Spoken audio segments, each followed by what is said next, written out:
Choose to be happy. Joy Comes from the Lord by Troy Whitehurst.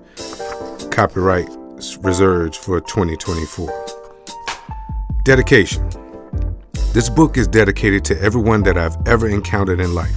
Whether it was a favorable or unfavorable moment in time, I want to thank you. Too many people to name, and I would not want to leave anybody out. Those who made a positive impact on my life, I am truly grateful.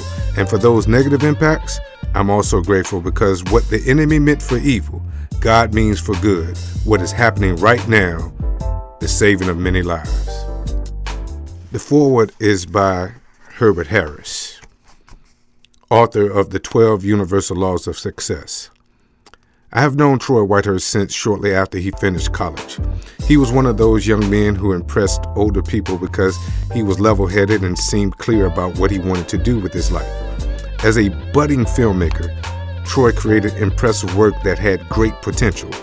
I attended a film festival in which one of his short films was well received by the audience. Making an unexpected career shift, Troy was a perfect fit for working with young people as a basketball coach. Troy was very private about sharing his health issues. However, watching him navigate the health challenges of MS was a true inspiration.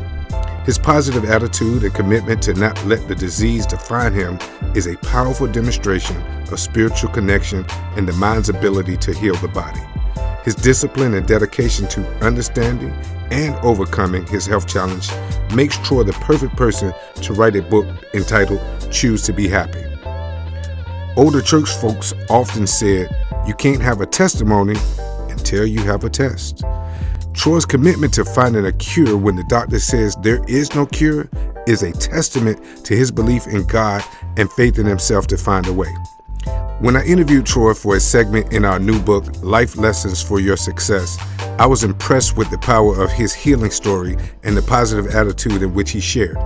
Choose to be Happy is the first book by a new author that will surely resonate with all who are faced with health and other challenges.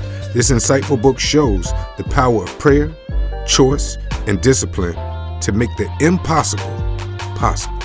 Troy Whitehurst in Choose to be Happy has not only shared a powerful story, but also laid a blueprint for healing. Many readers will be encouraged and empowered to take the road less traveled in making decisions that affect their health and their lives.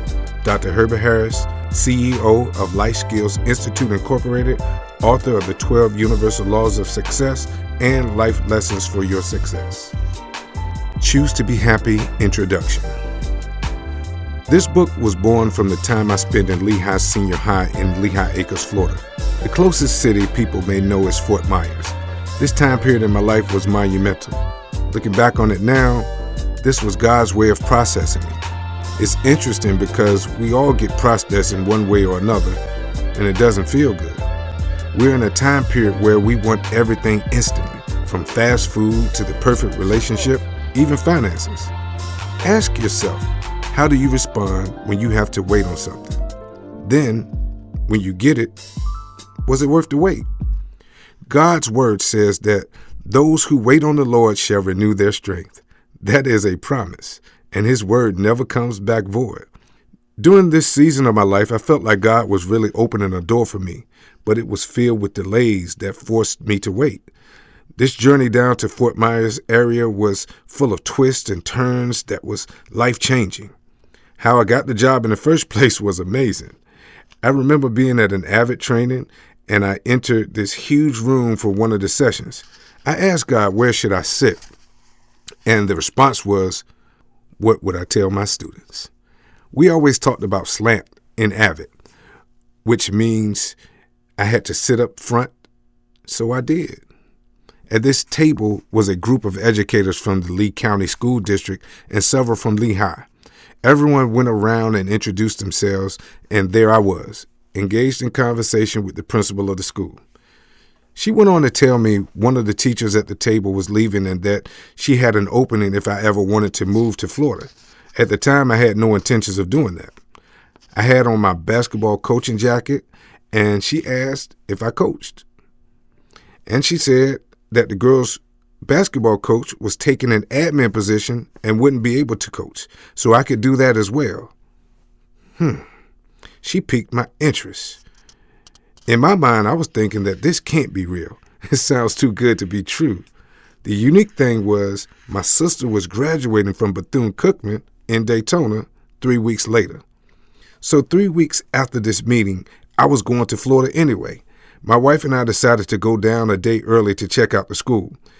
It was the most amazing school I had ever seen. It was very well run, the weather was awesome, and the people were friendly. I felt like I was in Disney World. I made that statement, and the athletic director at the time and I bonded off of that. I accepted the position, and it became a waiting game from there, and a true test of faith.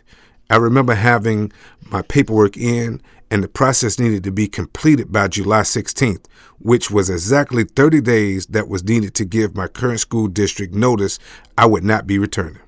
In the days leading up to this, there was still a delay in my paperwork. I went into prayer, and I asked God if it was meant for me to go, then he would open that door. And if not, then I was supposed to stay put. In my mind, I knew what I wanted, but I wanted to make sure I was operating in what God wanted me to do. There were so many factors that went into this decision. My daughter was training in gymnastics, and we didn't want to just move her. In addition to that, my wife had just opened a learning center for children and moved into a location outside of our home. I remember all of this like it was yesterday. It was the morning of July 16th, and I received a call from the school, and they said my paperwork was clear. I was able to take the job. I was so excited. The journey had begun. There were some major challenges leading up to my arrival at Lehigh Senior. I had recently become an avid trainer, which meant I was being assigned to different states to facilitate training for teachers at schools that had an avid program. Being an avid coordinator, I had 2 assignments for the remainder of the summer.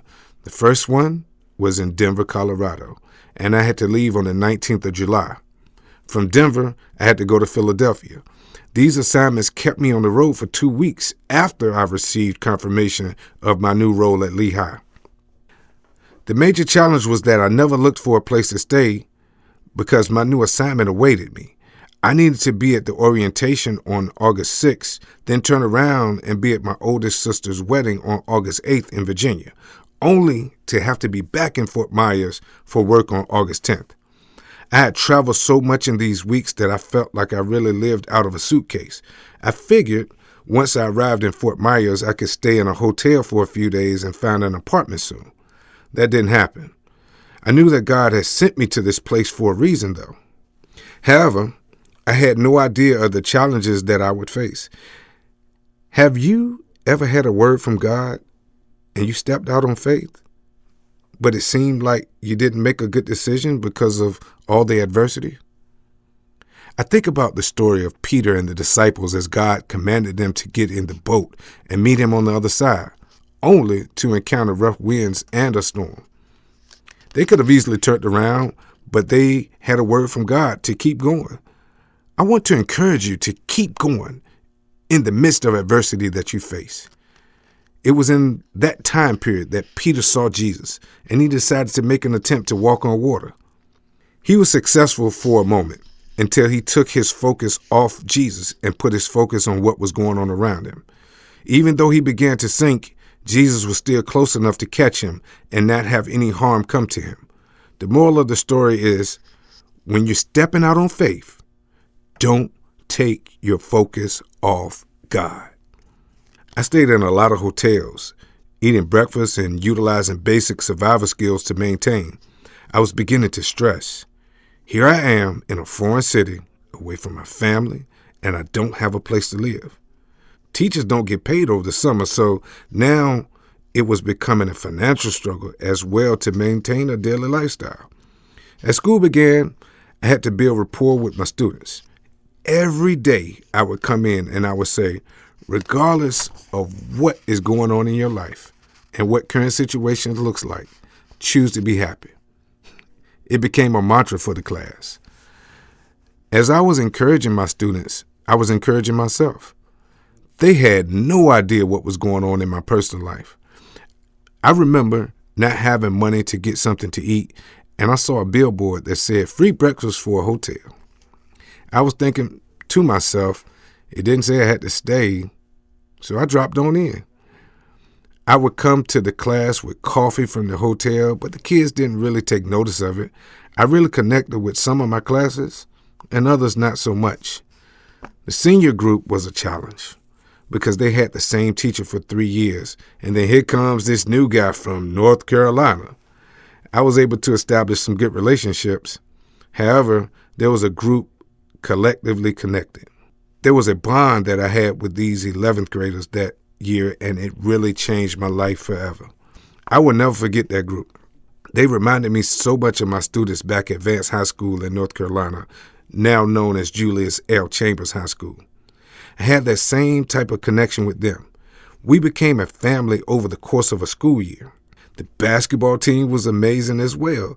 And I was told by one of my mentors, Coach Will Robinson, that if you have a job where you have the support of the principal and the support of the athletic director, then you have a good job.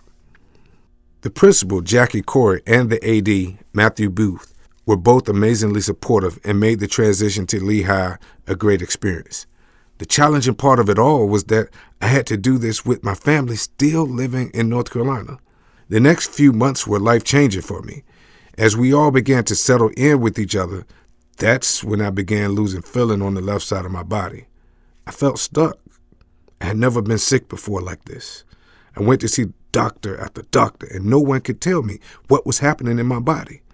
Prior to the conclusion of the basketball season, a loss of feeling began to happen on the right side of my body.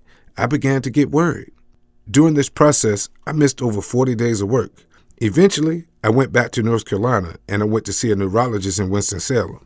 In 2016, I was diagnosed with multiple sclerosis. This is an autoimmune disease that attacks your nervous system. I didn't know what to say or do. I felt so down and dejected with the news that it seemed like my life was coming to an end. If you have ever had some news that totally rocked your world and you didn't know what to do next, I pray that the words in this book will inspire you to take action and to pivot in a positive direction for the purpose that God has created your life. There are days that will be challenging, and there will be days that you feel so empowered. It is in those moments that you must realize that to everything, there is a season. God has designed the universe in this way. In the beginning, God separated the light from the darkness, and in the same manner, he gave us summer, winter, spring, and fall. The current season that we may find ourselves in will not always last. There will be times in life when we have unexpected situations. Whenever life catches you off guard, whether it is in the death of a family member, a divorce, or relationship issue, or perhaps you hit a financial downturn, will you pivot in the right direction?